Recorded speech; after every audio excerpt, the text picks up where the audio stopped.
जय हिंद दोस्तों, बहुत बहुत स्वागत है आपका अल्ट्रा ड्रीम स्टडी की यूट्यूब चैनल में। दोस्तों, आज की इस वीडियो में हम लोग पढ़ने वाले हैं संवैधानिक उपचारों का अधिकार। और इसके पिछले वाले वीडियो में हम लोगों ने संस्कृति एवं शिक्षा का अधिकार यहाँ तक हमने कंप्लीट कर लिया था, जो कि आर्टिकल 29 और 30 में था। और इस वाले वीडियो में हम आर्टिकल 32 पढ़ेंगे, जिसमें बताया गया संवैधानिक उपचारों के अधिकार के बारे में। तो चलिए इसको शुरू करते हैं। देखिए, आर्टिकल जो 32 है उसमें संवैधानिक उपचारों का अधिकार बताया गया है। ठीक है, जो संवैधानिक उपचारों का अधिकार है वो हमारे सभी मौलिक अधिकारों की क्या है, मशीनरी है। कौन कहता है? आर्टिकल 32। ठीक है, आर्टिकल 32 जो है वो हमारे सभी मौलिक अधिकारों की मशीनरी हमारे सामने प्रस्तुत करता है। यानी कि जो आर्टिकल 13 है जिसमें बताया गया है कि यदि कोई भी विधि जो हमारे मौलिक अधिकारों का अल्पीकरण करती है, ठीक है, आर्टिकल 13 में बताया गया है कि कोई भी ऐसी विधि जो हमारे मौलिक अधिकारों का अल्पीकरण करती है वो सभी विधियां शून्य मानी जाएंगी। यानी कि जो आर्टिकल 13 है वो हमारे मौलिक अधिकारों की रक्षा के लिए बनाया गया है। उसी तरह से आर्टिकल 32 ये भी विस्तृत रूप से हमारे मौलिक अधिकारों की ही गारंटी लेता है और उनकी रक्षा करने का काम करता है। ठीक है, तो यही बात इसमें लिखी गई है, संवैधानिक उपचारों का अधिकार हमारे सभी मौलिक अधिकारों की मशीनरी है। ठीक है, तो इसको याद रखिए। अर्थात यदि हमारे किसी भी मौलिक अधिकार को नुकसान पहुंचाया जाए, ठीक है, तो ऐसी स्थिति में आर्टिकल 32 उन सभी अधिकारों की रक्षा करता है। तो ये तो आपको समझ में आ ही गया होगा। ठीक है, तो चलिए अब देखते हैं आगे क्या है।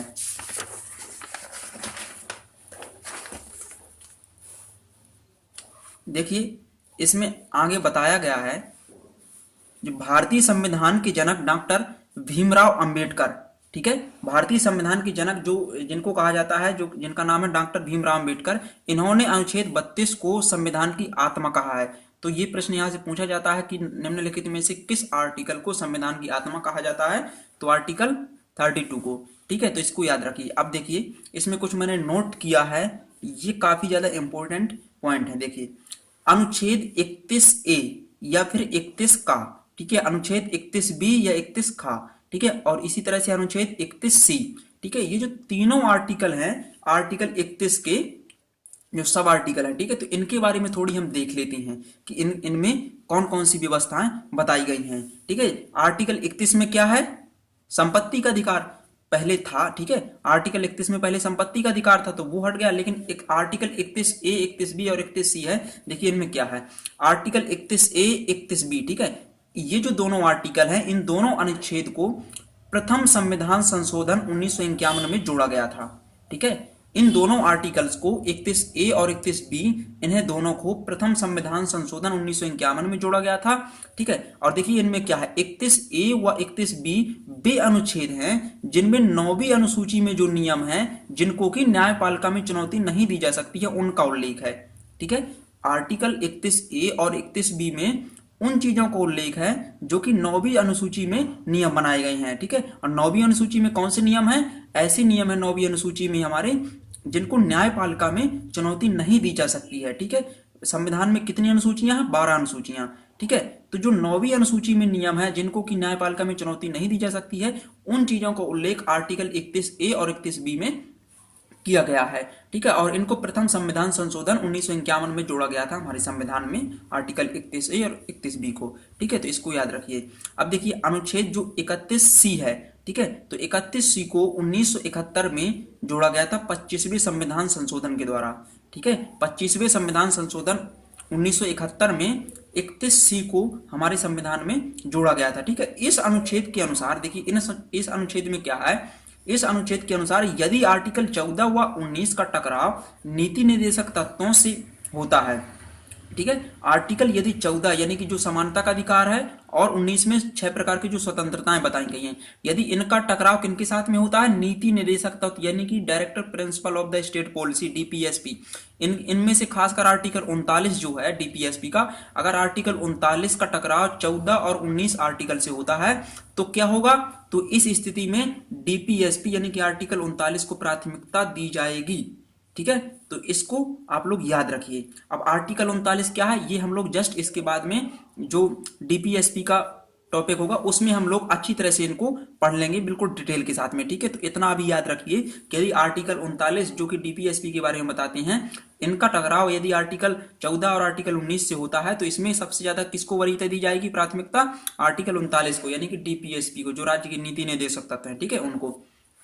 तो ये है आर्टिकल 31 ए, बी और सी, ठीक है। अब देखिए यहाँ पर क्या है, हमारे मौलिक अधिकारों के हनन होने पर क्या होगा, हमारे मौलिक अधिकारों के हनन होने पर सुप्रीम कोर्ट आर्टिकल 32 के तहत, ठीक है, सुप्रीम कोर्ट आर्टिकल 32 के तहत तथा हाई कोर्ट जो है, हर राज्य का हाई कोर्ट होता है, ठीक है, हाई कोर्ट आर्टिकल 226 के तहत 5 प्रकार के रिट जारी करते हैं। रिट कितने प्रकार के जारी किए जाते हैं, 5 प्रकार के रिट होते हैं, ठीक है।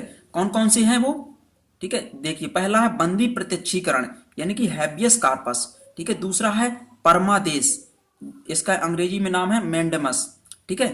और तीसरा है प्रतिषेध यानी कि प्रोहिबिशन, ठीक है। चौथा है उत्प्रेषण सर्शियोरी, और पांचवा है अधिकार प्रच्छ कोवारंटो, ठीक है। तो ये 5 प्रकार के रिट हैं जो कि सुप्रीम कोर्ट जारी करता है और हाई कोर्ट, ठीक है। सुप्रीम कोर्ट किस आर्टिकल के तहत जारी करता है इसको, इन 5 रिट को, आर्टिकल 32 का है, 32 के तहत, जबकि हाई कोर्ट इन 5 रिट्स को आर्टिकल 226 के तहत जारी करते हैं, ठीक है। तो इसको आप लोग याद रखिए। अब देखिए यहाँ पर एक चीज और है, केवल सुप्रीम कोर्ट एवं हाई कोर्ट ही रिट जारी कर सकते हैं, ठीक है। केवल सुप्रीम कोर्ट और हाई कोर्ट को ही रिट जारी करने की शक्ति प्राप्त है, ठीक है। तो इसको भी आप लोग याद रखिए। देखिए 1950 से पहले केवल कलकत्ता, बंबई एवं मद्रास उच्च न्यायालय को ही रिट जारी करने का अधिकार प्राप्त था, ठीक है। केवल 3 उच्च न्यायालय को रिट जारी करने का अधिकार प्राप्त था, वो 3 कौन कौन से हैं, कलकत्ता, बंबई और मद्रास, ठीक है। तो 1950 से पहले केवल ये 3 उच्च न्यायालय ही रिट जारी कर सकते थे, ठीक है। लेकिन देखिए अनुच्छेद 226 अब सभी उच्च न्यायालयों को रिट जारी करने का आदेश देता है। अनुच्छेद 226 जो है अब सभी उच्च न्यायालय, जितने भी उच्च न्यायालय हैं देश के, उन सभी को रिट जारी करने का आदेश देता है। कौन सा, अनुच्छेद 226, ठीक है। तो इसको आप लोग याद रखिए। अब देखिए रिट क्या होते हैं, इसके बारे में थोड़ी हम देख लेते हैं। एक्चुअली जो रिट है वो अंग्रेजी कानून से लिया गया है, ठीक है। रिट जो है वो अंग्रेजी कानून से लिए गए हैं। देखिए ये इंग्लैंड में राजा द्वारा जारी किया जाता है, ठीक है। किसके द्वारा जारी किए जाते हैं, वहां पर राजा के द्वारा जारी किया जाता था उस समय, ठीक है। और रिट जो होते हैं इन्हें न्याय का झरना कहा जाता है, ठीक है। तो ये 3 चीजें आप लोग याद रखिए। देखिए यहां पर है सुप्रीम कोर्ट जो है केवल मूल अधिकारों के क्रियान्वयन को लेकर रिट जारी कर सकता है। जो सुप्रीम कोर्ट है हमारे देश का, वो केवल मूल अधिकारों की, जो मौलिक कर्तव्य हैं, सॉरी मौलिक अधिकार हैं, उनके क्रियान्वयन को लेकर केवल रिट जारी कर सकता है। जबकि दोस्तों जो हाई कोर्ट होता है इसे किसी अन्य उद्देश्य के तहत भी जारी कर सकता है, ठीक है। इसे किसी अन्य उद्देश्य यानी कि जैसे सामान्य कानूनी अधिकार, ठीक है, तो इनके संबंध में भी हाई कोर्ट रिट जारी कर सकता है, ठीक है। तो जो सुप्रीम कोर्ट है वो केवल मौलिक अधिकारों का क्रियान्वयन करने के लिए रिट जारी करता है, जबकि हाई कोर्ट जो है वो किसी अन्य उद्देश्य के तहत भी इसे जारी कर सकता है, मौलिक अधिकारों के क्रियान्वयन के साथ साथ, ठीक है। तो इसको आप लोग याद रखिए। देखिए अतः हाई कोर्ट की रिट जारी करने की शक्ति जो है वो सुप्रीम कोर्ट की अपेक्षा अधिक है ना दी, क्योंकि हाई कोर्ट जो है वो मौलिक अधिकारों के साथ साथ अन्य उद्देश्यों के लिए भी रिट जारी करता है, जबकि जो सुप्रीम कोर्ट है वो केवल मौलिक अधिकारों के लिए रिट जारी करता है, ठीक है। तो इसी कारण से हाई कोर्ट की जो रिट जारी करने की शक्ति है वो सुप्रीम कोर्ट की अपेक्षा अधिक है। परंतु यहाँ पर एक बात जरूर याद रखना, सुप्रीम कोर्ट का जो क्षेत्रीय न्याय क्षेत्र है वो ज्यादा विस्तृत है। सुप्रीम कोर्ट का क्षेत्रीय न्याय क्षेत्र ज्यादा विस्तृत है हाई कोर्ट की अपेक्षा। क्यों? क्योंकि हाई कोर्ट जो है वो, हाई कोर्ट का संबंध केवल राज्य के व्यक्ति या अपने क्षेत्र के राज्य को, यदि मामला दूसरे राज्य से संबंधित है तो वहां के खिलाफ रिट जारी कर सकता है, ठीक है। क्यों? क्योंकि हाई कोर्ट केवल संबंधित राज्य के व्यक्ति या अपने क्षेत्र के राज्य को, यदि मामला दूसरे राज्य से है तो वहां के लिए, यानी कि इसका सीधा सा मतलब यह है कि जो हाई कोर्ट है वह केवल अपने राज्य के लिए रिट जारी कर सकता है, ठीक है। परंतु सुप्रीम कोर्ट किसी भी व्यक्ति या सरकार के खिलाफ रिट जारी कर सकता है। तो इसको आप लोग याद रखिए कि जो इसका न्याय क्षेत्र है सुप्रीम कोर्ट का वो हाई कोर्ट की अपेक्षा अधिक है, लेकिन हाई कोर्ट की रिट जारी करने की शक्ति सुप्रीम कोर्ट की अपेक्षा अधिक है। तो एक तरफ हाई कोर्ट की शक्ति अधिक है और दूसरी तरफ सुप्रीम कोर्ट की, ठीक है। तो इसको आप लोग याद रखिए, ठीक। अब देखिए पहला है बंदी प्रत्यक्षीकरण, जो रिट है, पहला रिट है बंदी प्रत्यक्षीकरण, जिसको सुप्रीम कोर्ट या हाई कोर्ट के द्वारा जारी किया जाता है। ठीक है, इसको इंग्लिश में बोलते हैं हैबियस कार्पस। ठीक है, क्या बोलते हैं? Habeas corpus. ठीक है, देखिए जो हैबियस कार्पस है ये लैटिन भाषा से लिया गया है, तो इसको भी आप लोग याद रखिए। बंदी प्रत्यक्षीकरण हैबियस कार्पस लैटिन भाषा से लिया गया है, और बंदी प्रत्यक्षीकरण का अर्थ होता है को प्रस्तुत किया जाए। ठीक है, जिस भी व्यक्ति को बंदी बनाया गया है उसको प्रस्तुत किया जाए। ठीक है, अब देखिए इसमें आगे क्या है, इसमें वही बात लिखी हुई है। देखिए, इसे उस व्यक्ति के संबंध में न्यायालय द्वारा जारी किया जाता है जिसे दूसरे व्यक्ति द्वारा हिरासत में रखा गया है। ठीक है, यह उस व्यक्ति के लिए जारी किया जाता है जिसको हिरासत में रखा गया है। ठीक है, जिसे दूसरे व्यक्ति द्वारा हिरासत में रखा गया है। ठीक है, उसे इसके सामने प्रस्तुत किया जाए। प्रस्तुत करने के लिए ये बंदी प्रत्यक्षीकरण के सामने प्रत्यक्ष रूप से उसको प्रस्तुत किया जाए न्यायालय के सामने, तो इसलिए यह जारी किया जाता है बंदी प्रत्यक्षीकरण यानी कि हैबियस कार्पस। ठीक है, अतः यह व्यक्ति के जबरन हिरासत में रखने के विरुद्ध है। ठीक है, उन व्यक्तियों को यह सुविधा प्रदान करता है जिन व्यक्तियों को जबरन हिरासत में रखा गया है। ठीक है, तो इसको आप लोग याद रखिए। देखिए, यह रिट सार्वजनिक प्राधिकरण व व्यक्तिगत दोनों के खिलाफ जारी किया जा सकता है। ठीक है, कोई भी सार्वजनिक प्राधिकरण हो या फिर कोई व्यक्ति, ठीक है, दोनों के खिलाफ भी ये रिट जारी किया जा सकता है, तो इसको भी आप लोग याद रखिए। देखिए, यह रिट तब जारी नहीं किया जा सकता, कोई कुछ ऐसी कंडीशन है कि जब यह रिट जारी नहीं किया जा सकता है, जब बंदी प्रत्यक्षीकरण को जारी नहीं किया जा सकता है सुप्रीम कोर्ट के द्वारा, तो वो कंडीशन कौन कौन सी हैं? यदि हिरासत कानून सम्मत हो, यदि हिरासत लीगल हो, कानून सम्मत हो, कानून के अनुसार हिरासत की गई हो, तब यह जारी नहीं किया जाएगा। दूसरा है कार्यवाही किसी न्यायालय की अवमानना पर की गई हो, यदि किसी व्यक्ति ने किसी न्यायालय की अवमानना कर दी हो तो उसके लिए यह रिट जारी नहीं की जाएगी उस व्यक्ति के बचाव में। ठीक है, तो इसको भी याद रखिए। अब यदि न्यायालय के द्वारा हिरासत की गई हो तो भी यह रिट जारी नहीं कर सकता है सुप्रीम कोर्ट या हाई कोर्ट। ठीक है, और इसके अलावा यदि हिरासत न्यायालय के न्याय क्षेत्र से बाहर हुई हो, यदि किसी हाई कोर्ट के न्याय क्षेत्र से बाहर यह हिरासत हुई हो तो हाई कोर्ट उसके लिए यह जारी नहीं कर सकता है। हालांकि सुप्रीम कोर्ट तो कर सकता है, क्योंकि सुप्रीम कोर्ट का न्याय क्षेत्र ज्यादा विस्तृत है हाई कोर्ट की अपेक्षा, अभी मैंने आपको जस्ट बताया है। ठीक है, तो इसको आप लोग याद रखिए। ये कंडीशन है कि कौन कौन सी कंडीशन के होने पर यह रिट जारी नहीं की जा सकती है, तो इसको भी आप याद रखिए। अब देखिए अगली रिट है परमादेश, परम आदेश। ठीक है, मैंडेमस। इसका अर्थ है हम आदेश देते हैं। क्या है इसका अर्थ? हम आदेश देते हैं। परमादेश का मतलब देखिए, अब यहां से आप लोगों को थोड़ा थोड़ा समझ में आ रहा होगा कि परम आदेश यानी कि इसमें आदेश देने जैसा कुछ है। देखिए, यह न्यायालय द्वारा सार्वजनिक अधिकारियों को जारी किया जाता है। जितने भी सार्वजनिक कर्मचारी या अधिकारी होते हैं तो उनके लिए यह जारी किया जाता है, अधिकारियों के लिए, सार्वजनिक अधिकारियों के लिए। ठीक है, ताकि उनसे उनके कार्यों के नकारने के बारे में पूछा जा सके कि भैया अभी तक आपने ये पेंडिंग में काम डाला है तो इसको किया क्यों नहीं है। ठीक है, कोई भी अधिकारी हो तो उसके लिए यह जारी किया जा सकता है परमादेश सुप्रीम कोर्ट के द्वारा। ठीक है, और देखिए इसमें भी कुछ कंडीशन है। यह रिट तब जारी नहीं किया जा सकता है, उसकी कंडीशन कौन सी है? पहली है निजी व्यक्तियों या इकाई के विरुद्ध। ठीक है, प्राइवेट पर्सन और किसी भी इकाई के विरुद्ध, ठीक है, जो निजी हो, ऐसी इकाइयों के विरुद्ध ये जारी नहीं किया जा सकता है परमादेश। ठीक है, दूसरा है गैर संवैधानिक विभाग। जो भी गैर संवैधानिक विभाग हैं उनके लिए यह जारी नहीं किया जा सकता है परमादेश। केवल संवैधानिक विभाग जितने भी हैं उनके लिए परमादेश जारी किया जा सकता है। तीसरा है राष्ट्रपति व राज्यपाल के विरुद्ध भी यह जारी नहीं किया जा सकता है, तो इसको भी आप लोग याद रखिए, राष्ट्रपति व राज्यपाल के विरुद्ध जारी नहीं किया जा सकता है। चौथा है उच्च न्यायालय के मुख्य न्यायाधीश के खिलाफ भी जारी नहीं किया जा सकता है। ठीक है, तो परमादेश के बारे में आप लोग याद रखिए। ठीक, अब देखिए अगला है, नेक्स्ट रिट है प्रतिषेध। ठीक है, प्रोहिबिशन। ठीक है, प्रतिषेध, इसका शाब्दिक अर्थ है रोकना। प्रतिषेध मतलब रोकना। क्या है शाब्दिक अर्थ? रोकना।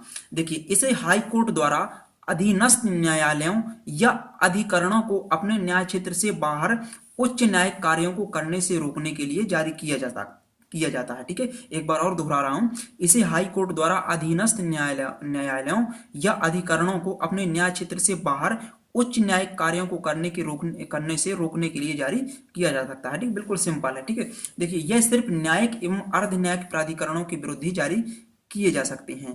केवल न्यायिक एवं अर्ध न्यायिक इन प्राधिकरणों के विरुद्ध ही जारी किए जा सकते हैं, ना कि किसी सरकारी कर्मचारी सरकारी अधिकारियों के लिए। ठीक है, जो भी न्यायिक और अर्ध न्यायिक प्राधिकरण है, न्याय से संबंधित प्राधिकरण है, उनके विरुद्ध ही ये जारी किया जा सकता है प्रतिषेध, जो प्रोहिबिशन है। ठीक है, तो इसको भी आप लोग याद रखिए। अब चौथा है उत्प्रेषण या सर्सियोरी। देखिए इसका अर्थ होता है प्रमाणित होना। ठीक है, प्रमाणित करना या प्रमाणित होना। देखिए इसे भी हाई कोर्ट द्वारा इसको भी हाई कोर्ट द्वारा अधीनस्थ न्यायालयों को लंबित मामलों के स्थानांतरण को सीधे या पत्र जारी कर किया जाता है। ठीक है, देखिए उत्प्रेषण जो है इसकी रिट सिर्फ न्यायिक एवं अर्ध न्यायिक प्राधिकरणों के खिलाफ ही जारी की जा सकती है। जिस तरह से प्रतिषेध की रिट जो है वो केवल न्यायिक एवं अर्ध न्यायिक प्राधिकरणों के विरुद्ध जारी की जा सकती थी, सेम उसी की तरह है प्रतिषेध की तरह उत्प्रेषण। ठीक है, इसको भी न्यायिक एवं अर्ध न्यायिक प्राधिकरणों के खिलाफ ही जारी किया जा सकता है। ठीक है, प्रशासनिक इकाइयों के खिलाफ इसको जारी नहीं किया जा सकता है। ठीक है, तो यह भी आप याद रखिए। देखिए यह विधिक निकायों एवं निजी व्यक्तियों या इकाइयों के विरुद्ध उपलब्ध नहीं है, तो ये बिल्कुल क्लियर है। ठीक है, यह विधिक निकायों एवं निजी व्यक्तियों या इकाइयों के विरुद्ध उपलब्ध नहीं है। ठीक, तो ये हो गया आपका उत्प्रेषण या सर्सियोरी। इनके इंग्लिश नाम जरूर याद रखिए, कभी कभी ये पूछ लिए जाते हैं। ठीक है, अब देखिए पांचवा है और लास्ट रिट है अधिकार प्रच, इसको बोलते हैं को वारंटो। ठीक है, अधिकार प्रच को वारंट।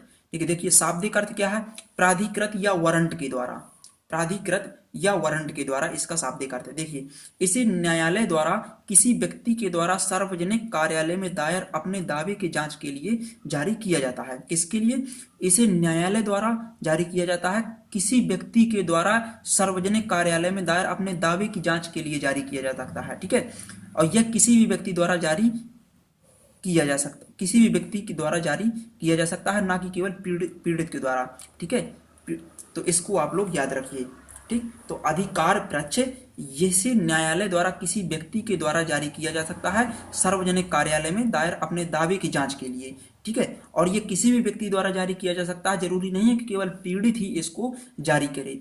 ठीक है, तो ये थे आपके 5 रिट जो सुप्रीम कोर्ट और हाई कोर्ट के द्वारा जारी किए जा सकते हैं। ठीक है, और इसके अलावा देखिए दोस्तों, हमने अभी आर्टिकल 32 तक कंप्लीट कर लिया है। इसके बाद जो मौलिक अधिकारों में शेष आर्टिकल हैं, आर्टिकल 33, आर्टिकल 34 और आर्टिकल 35। ठीक है, तो इनको हम तीनों आर्टिकल को एक नेक्स्ट वीडियो में कंप्लीट कर लेंगे डिटेल के साथ में। तो तब तक के लिए धन्यवाद, जय हिंद।